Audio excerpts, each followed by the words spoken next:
What's up, everybody? This is Lori Burris with the Catchapocket podcast. Thanks for listening today. Today I have Senator Mary Ware. What did you say, Lori? You have a senator on your show? Yes, I do. Thank you, Mary, for coming on the show.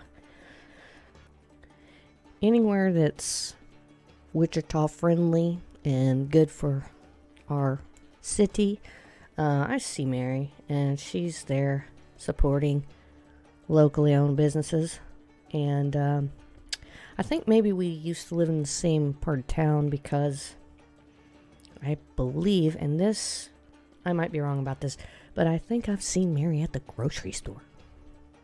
Fascinating, isn't it? So, let's see.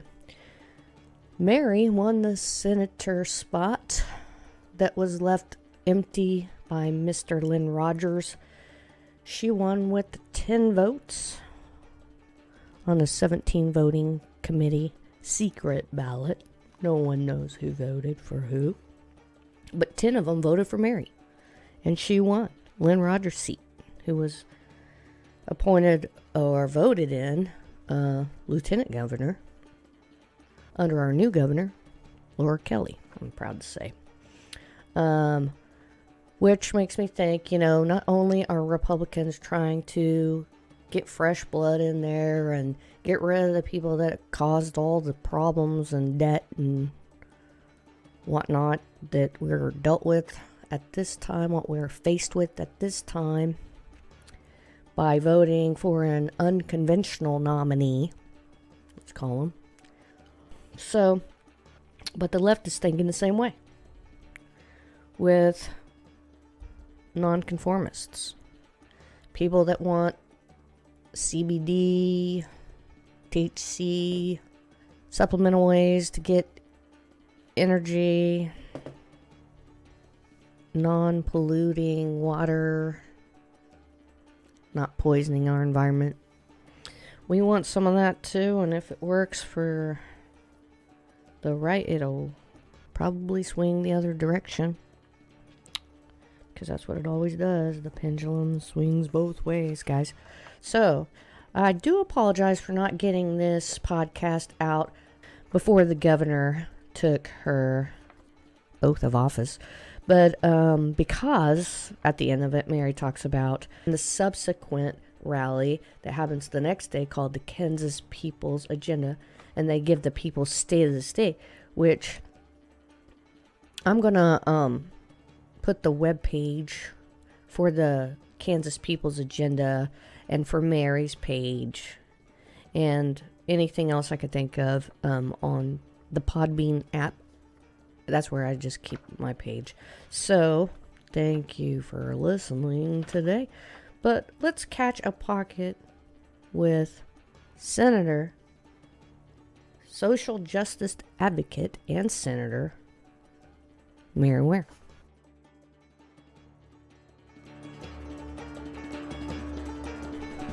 Just get used to it. Oh my goodness, great. Yeah, do you like it? Microphones. Okay. Oh my goodness. Yeah, you have yours, I have mine. They don't really interfere with one another. Uh-huh.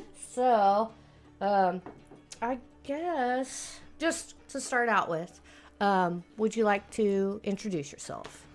Well, I'm Mary Ware. Grew up in Wichita. Spent just a little bit of time in my 20s away. You have to go be a 20-something usually, Sure. It seems like. But back here from California. Oh, you went to California? I went California, Arizona, Idaho. Okay. Colorado. West. Yeah. Just because those were the cool places to go. And beautiful. Yes. Mm-hmm. But when I came back nursing wounds from a broken heart, you know how that goes. Sure. I after just a little bit, I looked around and said,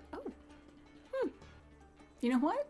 There isn't anything here that wasn't there. It may not come and jump in your lap quite like it does in California, but yeah, you found the beauty in there's more. This Yeah, place too. and it really is a beauty. It's just it's a quiet, sweet earthy kind of beauty. Kansas Yeah. and the surrounding areas. Yes, Yeah. I agree with that. There's a beauty to it. Some people do not see it, like especially teenage 20-somethings. Well, There's that more. was- I But had you have to check for all your options before you decide what fits you as a person. And you grow into yourself during that time so much, I think. And I found that people in California would talk at you all day, but they weren't talking at you. Right. They were so rarely talking to you. Right. And while Kansans didn't expend as many words, Yeah. they said something usually. Right. And they were listening too. Yeah. Right. And that's kind of great to be listened to, I think. So, and not just having someone sitting there and you can see their little wheels churning what they're going to say next. Yeah. That's hard to break, but it's a good quality to have. So, I find that about you. When I talk to you, I feel like you're listening to what I'm saying. I try it. That's awesome. So, Great. all right. Well, so you found your kind of place in the world, and now you're settled into Wichita. Is there any story that you might have, or something that might you think it helped you in your life, and it could help someone else in their life? Well,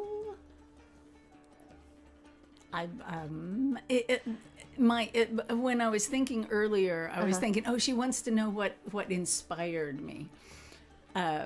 So that's kind of what I had thought about ahead of time. And I think listening to what inspired you for someone else could be like, oh, that's exactly what I've been thinking this whole time, and I just didn't know that's what I was thinking. That's kind of what I'm looking for, you know. What got me rolling in politics in particular, well, and social justice, honestly, I don't see a division between the two of them much. Right. I know people tend to be in one arena or the other, Right. but I really see that the most productive efforts being where the two come together. Right. Anyway, yeah, I was thinking about, I was telling my partner Tom today about how when I was a kid, and I always liked to stay up late, I wasn't, I'd just go to bed because I was tired. It was like I could be missing something. Right. I stayed up because my parents allowed me to listen to the presidential debates. Okay. It was Eisenhower and somebody. Honestly, I don't even remember who it would have been at that point. But your parents then were really politically active then? My father always was. Wanted to be informed. Right. Okay. Well, and he was always a precinct committeeman. Okay. So that was actually the first thing that I did in politics was holding his hand. We would canvass the precinct together because he found that people were far more receptive to listening to what he had to say if he had a little girl smiling up at him. Yeah. And so I bet that worked. It did work, and it was a lovely introduction to me. So anyway, back to this getting to stay up late because excuse me, that was not the standard. Right. So I'm watching these politicians go wah wah wah wah wah, like the Peanuts thing. Sure. And they would ask a question. I would look at my dad to see what his reaction was, and he's just looking at the TV. Yeah. And then they'd ask another question of another one, and he'd give his wah wah wah wah answer. And I'd look at my dad, and he's like just looking at the TV, and I'm thinking, which one does I he said, like? Dad, what did he say? And Dad just burst out laughing, and he said, nothing. And then then another question. I said, Dad, did he answer that question? He said, nope. No. He just talked around it. Right, which a lot of this politician wah wah wah, just words to fill the air with a few of the right phrases and make people no message involved. Right. Nothing of substance that meant anything to me or to my father, obviously. Right. And yet the interesting thing was it didn't keep my dad from being involved. Right. He continued. He it was like, well, that's the lay of the land. That's what you got to expect. That's what politicians are about. But that didn't keep him from working for what he felt were the right things to do and the right people in office and that sort of thing. Okay. So it was kind of like, well, okay, this is a big arena. This isn't finite. It isn't win, lose, boom, you're done. Right. It's an ongoing thing. Mm-hmm. Yeah, and so that was that. My father got me started in. So that kind of sparked your interest in politics and finding the meaning in people's soapbox type speeches, or just kind of got your foot wet in the fact that you didn't like that type of thing and you wanted to change it. Exactly. And when you find someone who in politics who isn't wah wah wah, that's something. And now you've the found something. Yeah, and they're speaking directly. I mean, right. Maybe a little left for some folks' taste, but right. Bernie Sanders, for instance, okay. I mean, he didn't mince any words. Right. No. He said exactly what he thought. Now, and the truth is, to some degree, it looks like Trump may be doing that as well, completely on the other right. side for a different audience. Exactly, and a completely different policies and right. completely different everything. But somebody who will just say whatever they're thinking, as opposed to being what they're supposed to be thinking. Even sometimes, I think. Yeah. Yeah. Well, yeah. So that's cool that you mentioned that, because this podcast, I'm kind of staying politically in the middle as I can. Mm-hmm. Now, of course, I have my own opinions. Mm-hmm. I don't normally, I mean, I value them, but a lot of people don't. But I enjoy learning about politics. So coming back to, what you learned, was there something that struck you when you were, going through this whole process? Was there any little thing that struck you as, oh, wow, I never really thought of it that way? I'm not sure how to answer that. Okay. Yeah, okay. So if you were to answer it, I mean, you have an answer, but you don't want to put it on the waves. Is that what it is? No, or? I know. I'm just. It didn't really. It didn't. Yeah. It was exactly kind of what you thought it was going to be, like this pomp and circumstance. Oh my God! Well, no, I know that it's a nitty gritty kind of thing. One thing right. that did surprise me was the deference, especially to senators. It's like, what? Because I have a pin on, which I don't have my own yet. But right. I saw somebody like lend you there. Yes. What a nice gesture. Well, yeah, he's all about being charming. Well, there you go. Little oval pin that sets you apart from the whole. Well, the truth is there are only 40 senators in the state. So right. I guess in that way it is a rarefied thing, and yet we're just folk. Right. And I certainly am. Cool. I can't imagine it changing you as a person, like. Well, it just feels so incredibly not me to to say I'm some kind of big deal. Look out, here I come. I did finally get used to, over Christmas and parties and introducing myself, being able to say, "Hi, I'm Mary Ware, Kansas' newest senator," and wow. and not have to giggle when I said it. Right, and I'm thinking what that must be like to have to say, and being comfortable in your own shoes would be the hardest part of that, probably, is because you do think of senators and how much their vote represents the people of... My district is almost 36,000 people. Yeah. Wow. And half of those people don't agree with you, and half of them do, to a degree. That is the case, and you have to definitely take under consideration all of those people. Of course. You know, so as much as possible. It's a huge undertaking that you have to feel good about when you put your head at night, right? That's your job. That's your whole job. Yeah. So to study things and see what the... Lots of studying. Fortunately, there are whole departments in Topeka who do research and who help write up bills and all that sort of thing at our disposal. I haven't gone through the process to know exactly how all that works yet, but I know it's there. So are there committees that you're looking forward to being placed on, or do you have any kind of... I'm already been identified. My committees are the standing committees are ag and finance and insurance. Okay. Because those were Lynn's. Okay. Basically. So you've been appointed the ones that Lynn was already involved in. Right. And have you talked to him at all about, like what his the goals ins and were? outs and what's already rolling? He has been so busy with the transition that... You haven't had that meeting yet. We haven't. We've touched just bits when I was in Topeka a couple of times, but... We haven't had a lengthy conversation yet. Okay. So that's to come, I'm sure, in the future.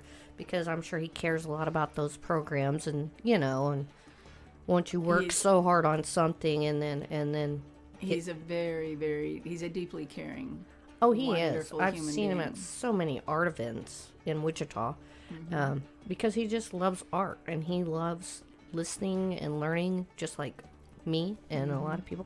So... I think he's great. So, yep. Congratulations to them. Big shoes to fill. I've been trying to stretch my feet. Yeah. Well, I think you'll be fine, and I'm glad to see friendly faces anywhere in politics in my state. So it's always nice. Is there any kind of plug that you'd like to do? Like, are you doing anything to help raise money for Democrats or any kind of thing like that I could plug for you? Well, there's always a need in politics for a little extra cash. And for myself, I'm focusing on smaller individual donors as opposed to chasing big lobbyists and PACs and that sort of thing. Right. Good. That just feels like integrity to me. Right. And so there's always that. There is something as far as maybe the idea of inspiration and something that as an idea of something that people could consider stepping into.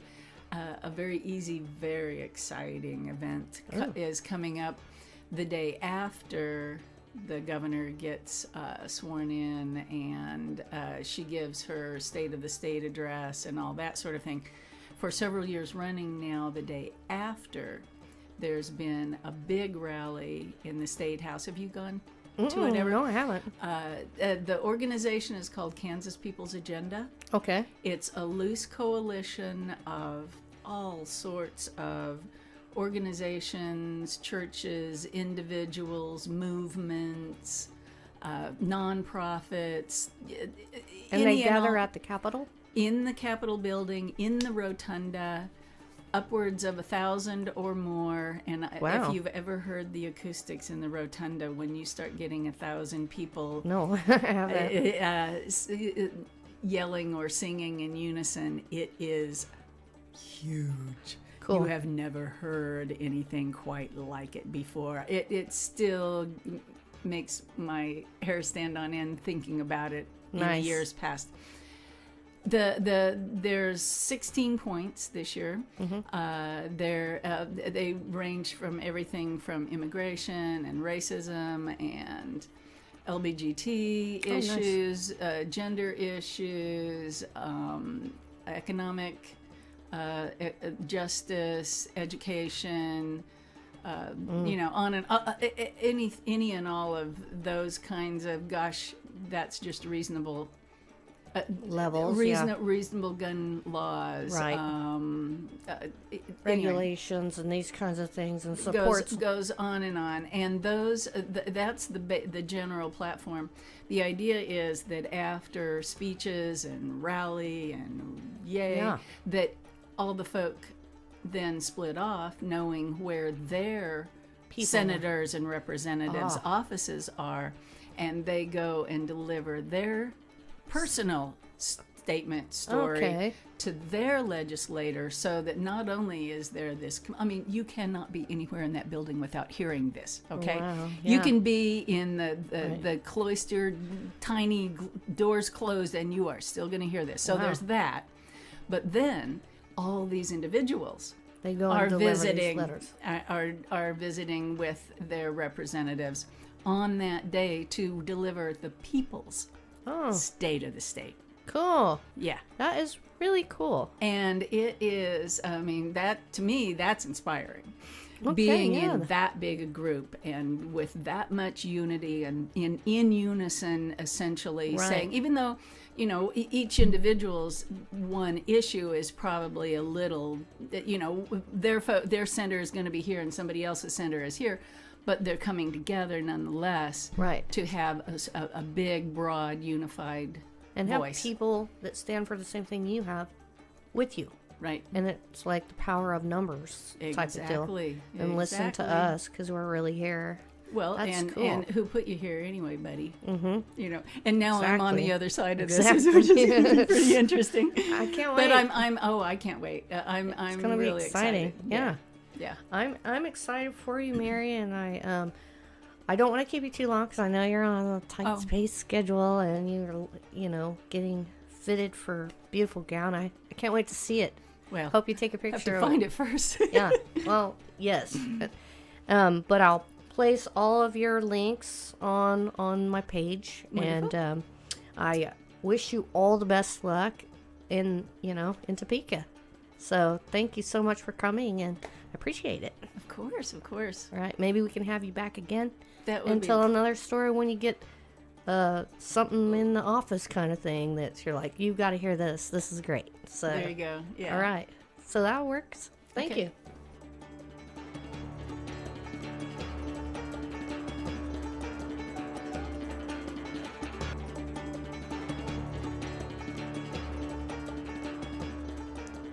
Thank you, Mary, for coming on, and thank you guys for listening. If you guys have any questions or if you have an idea for a great podcast story, I'd love to have you, and I'll be here waiting for you. You can email me at catchapocket@gmail.com.